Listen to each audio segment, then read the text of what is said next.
Hello, hello, and good morning, my wonderful art students. It's Miss Rinko, and today we're going to do the crazy hair project. We're going to be using some of the lines that we learned or talked about last week. And for your drawing part, for the first part here that we're going to use either Sharpies. Okay, and remember, if you have Sharpies, you've got paper underneath your paper. You can use pencil, you can use black crayon, anything to make those lines pop out at you, okay? So, let's get started. I'm going to use Sharpie just so that you can see well. Now, if you have a piece of paper the size of a copy paper, the first thing that we're going to do is we're going to give ourselves a little frame border, all right? So we're going to come in on the edges, and we're going to make a little dot.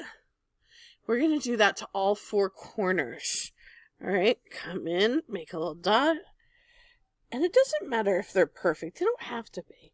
Kind of fun if they're not perfect. And watch what I'm going to do. I'm going to connect all four of those dots to make a frame. I'm going to pull my line because that makes the nicest, straightest line. I'm going to pull from the top, coming down, and turn,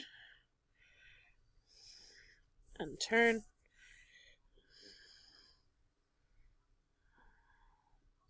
and turn,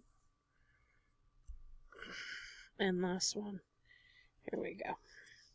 Excellent. So now I've made myself a little frame that later on I can color in and I can make all nice and cute. We're going to start with the face shape, okay? And here we go.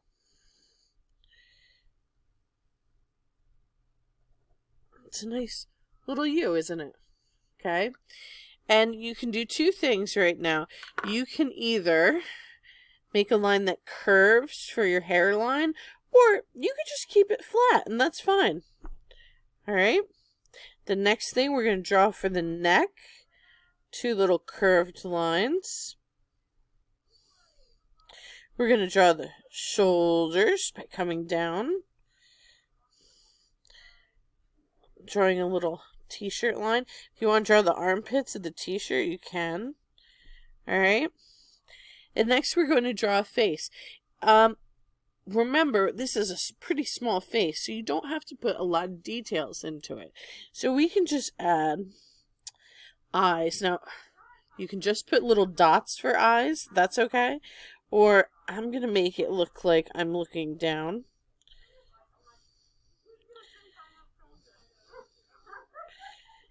And then a little nose. And a mouth. Maybe a little cheek line if you want. Okay? Don't forget your ears. They're little shapes like this. Let me zoom in so that you can see a little bit better right now. Oh. Let's see. These little oval shapes on the side of our head. And then we can get started working with these crazy lines. Okay, let's see. If you can't remember some of the lines that we talked about last week, or you want more options, I did put a lines chart inside of your Google Slides for you to look at. But you can also look up lines on your Google Chromebook. There's so many kinds of lines in there, and lines that are also not even on the charts that I put. Let's see. I'm going to start with a wavy line. We start at the bottom, and I want to go all the way from the head to the frame. And I don't want you guys to feel like you need to follow me, so that you can make your own kind of lines, okay? Bumpy line we talked about. And basically you're going to fill up your entire paper with all these different lines. When you feel like you've done enough lines, maybe a zigzag, when you feel like you've done enough lines, you can go ahead and take out your coloring, whatever you have for coloring, whether it's crayons or oil pastels or colored pencils, and you can start coloring your inside in between your lines, and it looks really, really fun when it's done. All right, I hope to see some amazing artwork. And the thing about coloring, boys and girls, is that I do expect to see your best work. This means that you're going to show that you have good craftsmanship, staying inside the lines, really filling in all the white spots. Okay?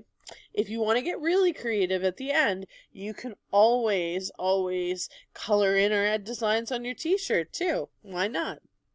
Okay? So I hope you had fun, or I hope you have fun with this. And don't forget to submit, when you're finished, to submit it via the Google Classroom. Okay, you have to take a picture of your work and you have to submit it in the Google Classroom. Okay, have fun.